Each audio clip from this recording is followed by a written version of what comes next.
No sitting president has ever been physically removed from a federal courtroom by marshals, until now. Let that land for a second. Not removed from office, not removed from a ballot, removed from a courtroom, mid-hearing, by federal officers, while screaming, and the silence that followed, that silence may be the most consequential 45 minutes in modern American political history. We need to talk about what actually happened inside that courtroom, because the version you've heard doesn't even come close to capturing how significant this moment truly is. Stick with me, because the full picture is something else entirely. And if you've been following this story, there's a detail buried in the middle of all this chaos that nobody is talking about yet.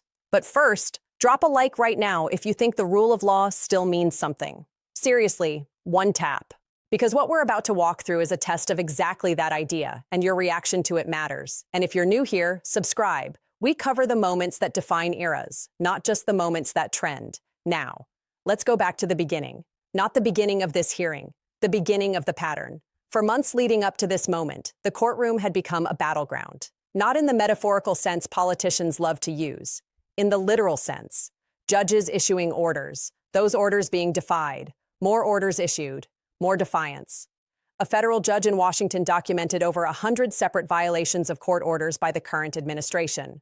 100, not alleged, documented, on the record, page by page. Think about what that number means. 1 violation is a mistake. 10 is a pattern. 100 is a declaration. And the declaration being made, whether anyone said it out loud or not, was this: we don't recognize your authority. That was the atmosphere walking into the courtroom that day. Not tense, loaded. The hearing was a contempt proceeding. And for international viewers who might not be familiar with what that means, contempt of court isn't a minor charge. It's the judiciary saying directly to someone, you have looked at the law, you have understood what it requires, and you have chosen to ignore it anyway. It is the court's last formal warning before consequences become physical rather than theoretical. Trump arrived that morning knowing what this hearing was. His legal team knew. Everyone in that room knew. This wasn't a surprise ambush. This was the scheduled moment where a federal judge was going to look directly at the most powerful person in the country and read aloud, violation by violation, exactly how far outside the law his administration had traveled. And that's when things started to unravel. Here's where everything changes, because what happened next wasn't rage, not at first. The rage came later. What happened first was something more revealing. As the judge began reading through the violations, methodically, calmly, one by one, Trump started reacting visibly. Quietly at first, leaning over to whisper to counsel, shaking his head, visibly tightening. Anyone who's ever watched a person realize they've lost before the verdict is announced knows exactly what that looks like. It looks like someone running out of options in real time. The room felt it. The lawyers felt it. The marshals stationed at the perimeter felt it. And then the judge played the tape, a video from May 2023. Trump's own voice, his own words, calling a prior jury verdict in a case that directly fed into these very proceedings an absolute disgrace. Playing that tape in that courtroom, at that moment, was a precision move. It was the judge saying, here is the defendant, in his own words, expressing contempt for this process. Let's proceed. That was the match. What followed, and this is where we have to be precise because the stakes are too high for vagueness, was a breakdown of a kind that has no precedent in American legal history. Trump reportedly began making audible statements from his seat, not whispered. Audible, disrupting testimony. When opposing counsel flagged it to the judge paused the proceedings and issued a warning. That warning, in legal terms, was a lifeline, an off-ramp, a chance to recalibrate. He didn't take it. The outbursts escalated, and then came the order that crossed every imaginable line. Trump, according to accounts from inside that courtroom, directed his Secret Service detail to arrest the judge. Sit with that for a moment. The sitting president of the United States, inside a federal courtroom, ordered armed agents of the executive branch to arrest a sitting federal judge of the judicial branch. 2 separate branches of government, a direct order to erase that separation in real time. Now, and this is the part nobody is framing correctly, the Secret Service agents did not comply. Not because they were slow, not because they were confused, because they understood something that the man giving the order apparently did not. The Secret Service exists to protect the president, not to serve him. They are accountable to the Constitution, to the law, to their oath, not to whoever holds the office at any given moment. They stood there. They did not move. And that refusal, that quiet, professional, absolute refusal, That was the actual turning point of this entire story, because when the order wasn't followed, when the agents just stood there, something cracked. Not in the room, in Trump.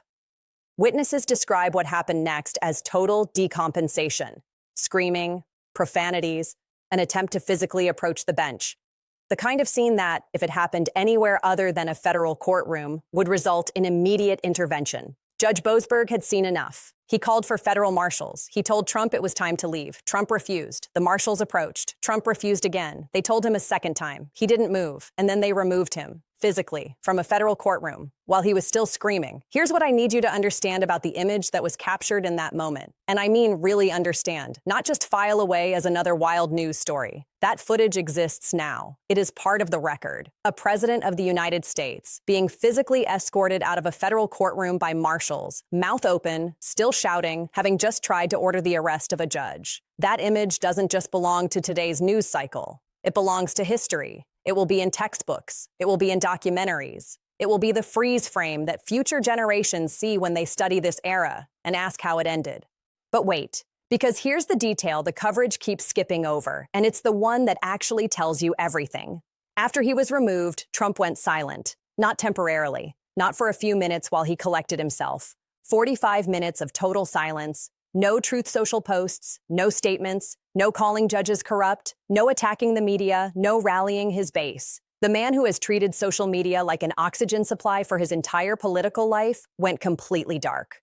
That silence is not nothing. That silence is a confession, not legal. He hasn't been convicted of anything in this proceeding yet, but political, psychological. That silence is what shock looks like on someone who has never genuinely believed that the law applied to them, suddenly confronted with evidence that it does. For international viewers watching this from outside the United States, here is why this moment extends beyond American politics. Every democracy on Earth is currently navigating the same fundamental question. What happens when someone inside the system decides the rules no longer apply to them? What is the enforcement mechanism when the person supposed to uphold the law decides the law is the obstacle? This courtroom, in that 40-minute span, was the answer. The answer is that institutions hold when the people inside them decide to hold them. The Secret Service agents who stood still, the marshals who carried out the removal, the judge who called for them without flinching. Every single one of those individuals made a choice that morning, and collectively, those choices produced something that had never happened before in American history. Now here's the final thing. And this is where we step back and look at the full frame. The same day this happened, the House of Representatives voted to impeach Trump on charges of abuse of power and obstruction of justice. The same day. That's not coincidence. That's convergence. Two separate branches of government, operating independently, arriving at the same conclusion on the same morning. This has gone too far. The court said it by removing him from the room. The legislature said it by voting to remove him from office. And the executive branch's own agents said it by refusing his unlawful order. 3 branches, 1 morning, 1 answer. The Senate trial comes next. And when it does, prosecutors won't have to make abstract arguments about abuse of power. They'll have footage, they'll have the record, they'll have the moment right there on video. When a president ordered a federal agent to arrest a federal judge and was physically removed from the building when that order wasn't obeyed. This isn't spin. This isn't partisan framing. This is what happened. And the 45 minutes of silence that followed, that is what it sounds like when someone finally understands that no title, no wealth, no base of supporters, and no amount of noise can place any single person above the structure that holds a democracy together. The law is not a suggestion. And this morning, in a federal courtroom in Washington, that stopped being a principle and became a fact. Now I want to hear from you directly. Do you think the institutions held today, or do you think this sets a precedent that makes the next attempt more likely? Drop your answer in the comments, because this is the exact debate that's going to define the next 5 years of global politics, and I want to know where you stand. Subscribe if you want to be in the room when the next chapter breaks, because it is coming, and it is coming fast.